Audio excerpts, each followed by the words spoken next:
അങ്ങനെ നീണ്ട യാത്രയ്ക്ക് ശേഷം നമ്മൾ പോണ്ടിച്ചേരി എത്തി. കുറച്ച് ദൂരം കൂടെ കഴിഞ്ഞാൽ നമുക്ക് ഇറങ്ങാനുള്ള സ്ഥലമാകാറാകും. അവിടെ നിന്ന് പിന്നെ നമ്മൾ കാറിലാണ് പോയത്. ഈ ബസ്സിൽ ഡ്രൈവർമാർ തന്നെ അറേഞ്ച് ചെയ്ത് തരുന്നതാണ് കാർ. കാറിൽ കയറിയിട്ട് പിന്നെ അരമണിക്കൂർ യാത്രയുണ്ട് സ്പോട്ട് എത്താനായിട്ട്. അവിടെ നിന്ന് നമ്മൾ ഒരു വണ്ടി റെൻറ്റിനെടുത്തു, ഒരു സ്കൂട്ടി. ഒരു ദിവസം 500 വാടക. കാറിൽ നിന്ന് നമ്മളെ ഈ സ്ഥലത്താണ് കൊണ്ടുവിട്ടത്. ഇതാണ് ഇവിടുത്തെ ടൂറിസ്റ്റുകളൊക്കെ വന്നിറങ്ങുന്ന മെയിൻ സ്ഥലം. ഇവിടെ വണ്ടിയൊക്കെ റെൻറ്റിന് കിട്ടും. നമ്മളൊരു സ്കൂട്ടിയാണ് റെൻറ്റിനെടുത്തത്. 500 ഒരു ദിവസത്തെ വാടക. നിങ്ങൾ പോണ്ടിച്ചേരി വരാൻ പ്ലാൻ ചെയ്യുന്നുണ്ടെങ്കിൽ വണ്ടി റെൻറ്റിന് എടുക്കുകയാണ് ബെറ്റർ ഓപ്ഷൻ. ഒരുപാട് വണ്ടികളുണ്ട്, ബൈക്കൊക്കെ ഒരുപാടുണ്ട്. നമ്മൾ പിന്നെ സ്കൂട്ടിയാണ് സെലക്ട് ചെയ്തത്. അതാകുമ്പോൾ റെൻറ്റ് കുറച്ച് കുറഞ്ഞിരിക്കും. വണ്ടിയുടെ മൈലേജ് അനുസരിച്ചാണ് വാടക. പിന്നെ ഞങ്ങൾക്ക് നല്ല വിശപ്പടിച്ചു. ഏട്ടൻ ഇഡ്ഡലി കഴിച്ചു, ഞാൻ പൂരി കഴിച്ചു. നല്ല ടേസ്റ്റായിരുന്നു. വഴിയുടെ തട്ടുകടയിൽ നിന്നാണ് കഴിച്ചത്.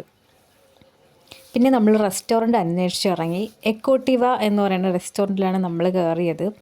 നമ്മൾ ഗൂഗിൾ നോക്കിയാണ് ഈ ഹോട്ടൽ കണ്ടുപിടിച്ചത്. വില്ല എക്കോട്ടിവ എന്നായിരുന്നു ഹോട്ടലിൻ്റെ മുഴുവൻ പേര്.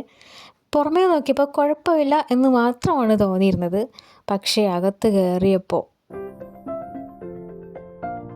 നല്ല ഒരു പോസിറ്റീവ് എസ്തെറ്റിക് വൈബായിരുന്നു. ഇതാണ് അതിൻ്റെ എൻട്രൻസ്.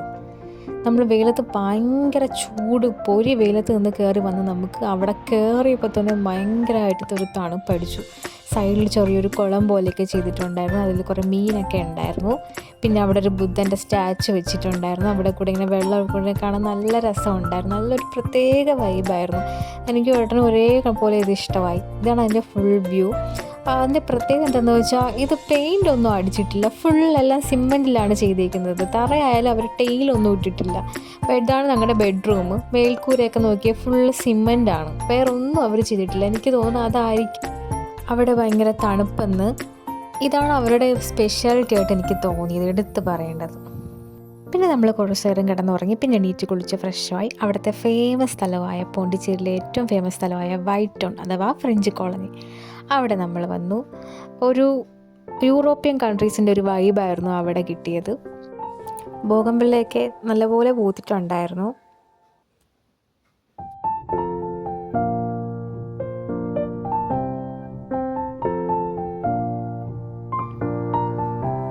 ഫോട്ടോ എടുക്കാനൊക്കെ ഒരുപാട് തിരക്കായിരുന്നു. സൺഡേയും കൂടെ ആയതുകൊണ്ട് ഭയങ്കര തിരക്കായിരുന്നു. എല്ലായിടത്തും പൂക്കളൊക്കെ പൂത്തിട്ടുണ്ടായിരുന്നു. പിന്നെ നോക്കിയപ്പോൾ ഒരാൾ 2 പേരുടെ ചിത്രം വരച്ചു കൊടുക്കുന്നുണ്ടായിരുന്നു. സ്റ്റാർബക്സ് കോഫി, ഒരു യൂറോപ്യൻ കൺട്രീസിൻ്റെ അതേ വൈബ് എനിക്ക് അവിടെ ഫീൽ ചെയ്തു. പിന്നെ നിങ്ങൾക്ക് പോണ്ടിച്ചേരിയിൽ പോകാൻ ഉദ്ദേശമുണ്ടെങ്കിൽ നിങ്ങൾ വെക്കേഷൻ ടൈമിൽ പോകണം. മാർച്ച് ഏപ്രിൽ ആ ടൈമൊക്കെ ആകുമ്പോൾ പോകണം. എന്നാലാണ് അവിടെ സീസൺ ഉള്ളത്. അപ്പോഴൊക്കെയാണ് പൂക്കളൊക്കെ പൂക്കുന്ന ടൈം. അപ്പോൾ അന്ന് നമുക്ക് ഒരുപാട് ഫോട്ടോസൊക്കെ എടുക്കാനായിട്ട് പറ്റും. നമ്മൾ ചെന്ന ദിവസം ഭയങ്കര തിരക്കായിരുന്നു. സൺഡേയും കൂടെ ആയതുകൊണ്ട് ഫോട്ടോ എടുക്കാനൊക്കെ ഒത്തിരി തിരക്കായിരുന്നു. ഈ സ്ഥലത്തൊക്കെ ഒരുപാട് തമിഴ് സിനിമയുടെ ഷൂട്ടിംഗ് ഒക്കെ നടന്നിട്ടുണ്ട്. പക്ഷെ നമ്മൾ പ്രത്യേകം അന്വേഷിച്ചത് സ്വപ്നക്കൂടൊക്കെ എവിടെയാണ് ഷൂട്ട് ചെയ്തതാണ് ഞാനും ഏട്ടനും ഒരുപാട് അന്വേഷണം നടന്നത്. ആ സ്ഥലമൊക്കെ നമ്മൾ കണ്ടു. അത് നിങ്ങൾക്ക് ഈ വീഡിയോയിൽ കാണിച്ചു തരാം. ഇതെല്ലാം കണ്ടു. പാശ്ചാത്യ രാജ്യങ്ങളെപ്പോലത്തെ എല്ലാം പെയിൻ്റൊക്കെ ചെയ്ത് അടിച്ചിട്ടേക്കെയാണ്. എനിക്ക് അവിടുന്ന് സത്യം പറഞ്ഞാൽ എനിക്ക് വേറൊരു സ്ഥലത്ത് എനിക്ക് പോകാനേ തോന്നി. എനിക്ക് ഭയങ്കരമായിട്ട് ഇഷ്ടപ്പെട്ടു. നമ്മൾ സ്കൂട്ടിയിൽ അവിടെ തന്നെ കുറേ നേരം കറങ്ങിയായിരുന്നു.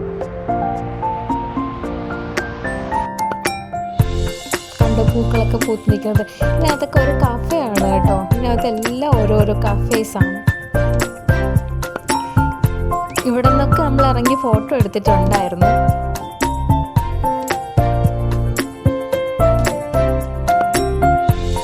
അങ്ങനെ നമ്മൾ കുറേ ദൂരം അവിടെയൊക്കെ കറങ്ങി നടക്കായിരുന്നു.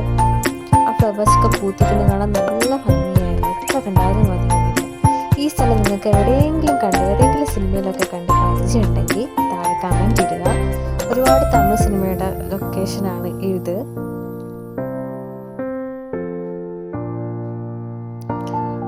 ഈവനിങ് ഒക്കെ കഴിയാറായപ്പോൾ നല്ല തിരക്കായിരുന്നു.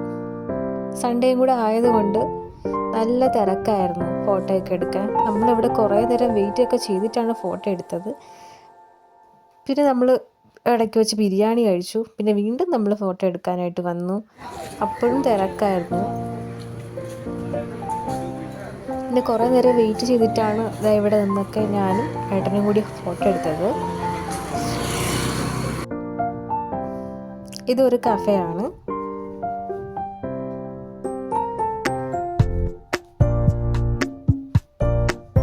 ഇതിൻ്റെ ഓപ്പോസിറ്റായിട്ടാണ് സ്വപ്നക്കൂടിലെ വീട്, അവരൊക്കെ താമസിച്ചിരുന്ന വീട് ഇതാണ്. ഇതിപ്പോൾ ഒരു കഫേയാണ്. പിന്നെ കണ്ടോ ചെടിയൊക്കെ ഫ്രണ്ട് ഡോറിൻ്റെ അവിടെ എടുക്കുന്നത് കാണാൻ നല്ല രസമുണ്ടായിരുന്നു. എല്ലാ കഫേയുടെയും ഫ്രണ്ട് ഡോറിൽ അവർ ചെടിയൊക്കെ തൂക്കിയിട്ടിട്ടുണ്ടായിരുന്നു, ചെടിയും ചെറിയ പ്ലാന്റ്സും ഒക്കെ. അതാണ് അവിടുത്തെ ഹൈലൈറ്റ് എന്ന് പറയുന്നത്. ഫുള്ള് ഈ 2 റോഡ് സൈഡും കഫേസാണ് ഉള്ളത്.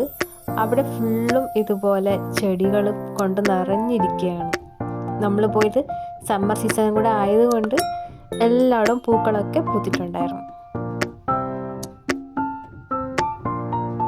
മെയിനായിട്ട് ബോഗൺവില്ലയാണ് അവിടുത്തെ കളർഫുൾ ഫ്ലവറായിട്ട് എനിക്ക് തോന്നിയത്. മിക്കയിടത്തും ബോഗൺവില്ലയായിരുന്നു ഉള്ളത്. ഇവിടെ നിന്നൊക്കെ നമ്മൾ ഒരുപാട് ഫോട്ടോസ് എടുത്തിട്ടുണ്ടായിരുന്നു. കുറച്ച് കഴിഞ്ഞപ്പോൾ തിരക്കൊന്ന് കുറഞ്ഞപ്പോഴാണ് നമ്മൾ പിന്നെ ഇവിടെയൊക്കെ ഇറങ്ങിയത്. വീണ്ടും നമ്മളിങ്ങനെ 4 സൈഡും ചുറ്റിക്കറങ്ങിക്കൊണ്ടേയിരുന്നു.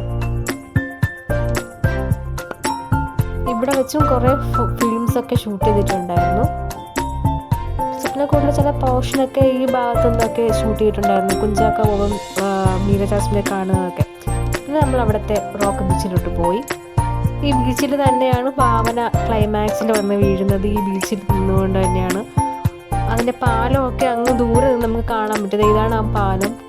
ആ പാലമൊന്നും ഇപ്പം ഇല്ല, ഫുള്ള് ഇടിഞ്ഞ് പൊളിഞ്ഞാൽ കിടക്കുന്നത്. പിന്നെ നമ്മളിവിടെ വന്ന് കുറേ ഫോട്ടോസൊക്കെ എടുത്തായിരുന്നു. നല്ല ബീച്ചായിരുന്നു, നല്ല അടിപൊളി റോക്ക് ബീച്ച് പോലെ തന്നെ, പേര് സൂചിക്കും പോലെ തന്നെ ഇഷ്ടംപോലെ പാറകളുണ്ടായിരുന്നു അവിടെ.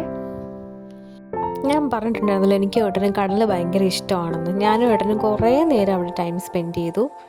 കുറച്ച് കഴിഞ്ഞ് നമ്മൾ മാങ്ങ ഉപ്പിലിട്ടതും പൈനാപ്പിളും വെള്ളരിക്ക ഉപ്പിലിട്ടതും പിന്നെ 2 ഗോലി സോഡയും വാങ്ങി അത് ഇരുന്ന് കഴിച്ചു. നല്ല രസമായിരുന്നു ആ കഴിച്ച അതൊക്കെ. അത് കഴിഞ്ഞ് പിന്നെ നമ്മൾ നൈറ്റ് ഫ്രഞ്ച് കോളനിയിലോട്ട് പോയി. നൈറ്റ് വ്യൂ മോർണിംഗ് കാണുന്നതിനേക്കാളും നല്ല അടിപൊളി സീൻസായിരുന്നു നൈറ്റ്. നമ്മളവിടെ കുറച്ച് നേരം വീണ്ടും രാവിലെ വന്ന സ്ഥലത്തൊക്കെ തന്നെ വീണ്ടും നമ്മൾ നൈറ്റ് കറങ്ങി. അപ്പോഴും നല്ല തിരക്കായിരുന്നു കേട്ടോ. രാവിലത്തെക്കാട്ടിലും നൈറ്റ് വ്യൂ നല്ല രസമുണ്ടായിരുന്നു, ലൈറ്റൊക്കെ ഇട്ടേക്കുന്നത് കാണാൻ. അവിടെയൊക്കെ കുറച്ച് ദൂരമൊക്കെ കറങ്ങിയിട്ട് പിന്നെ നമ്മൾ തിരിച്ച് നമ്മുടെ ഹോട്ടലിലോട്ട് പോയി. അവിടെയും ഇതുപോലെ തന്നെയാണ് നൈറ്റ് വ്യൂ, നല്ല അടിപൊളിയായിരുന്നു. നമ്മൾ ഞെട്ടിപ്പോയി. ഇതാണ് ആ വ്യൂ. നമ്മളൊട്ടും പ്രതീക്ഷിച്ചില്ല ഇത്രയും ഒരു സർപ്രൈസ് വ്യൂ കിട്ടുമെന്ന്. എനിക്ക് ഒട്ടും ഭയങ്കരമായിട്ട് അങ്ങ് സന്തോഷമായി. ആദ്യമായിട്ടാണ് ഞാനും ഏട്ടനും കൂടി ഒരു ട്രിപ്പ് പോകുന്നതും ഇത്രയും വലിയൊരു ഹോട്ടലിലൊക്കെ താമസിക്കുന്നതും. എന്തായാലും നമുക്ക് നല്ലപോലെ ഇഷ്ടപ്പെട്ടു. നമ്മൾ ഭയങ്കര എക്സൈറ്റ്മെൻറ്റോട് കൂടി തന്നെ നമ്മൾ അകത്തോട്ട് കയറി. ഇതാണ് എൻ്റെ എൻട്രൻസ്. മുകളിൽ പാട്ടൊക്കെ ഇട്ടിട്ടുണ്ടായിരുന്നു.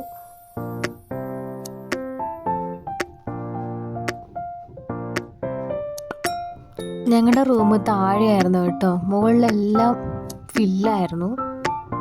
അതാണ് ഞങ്ങളുടെ റൂം. നമ്മൾ പതുക്കെ റൂമിലോട്ട് പോയി. റൂമിൽ പ്രത്യേകിച്ച് അലങ്കാരങ്ങളൊന്നുമില്ല, ഒരു നോർമൽ റൂമാണ്. ഭയങ്കര തണുത്ത വൈബായിരുന്നു അവിടെ ഫുള്ളും. പ്രത്യേകിച്ച് ഈ കുളവും ഒക്കെ ഉള്ളതുകൊണ്ട് ആ ചെറിയ ചെറിയ ശബ്ദങ്ങളിലൊക്കെ നല്ല രസമുണ്ടായിരുന്നു.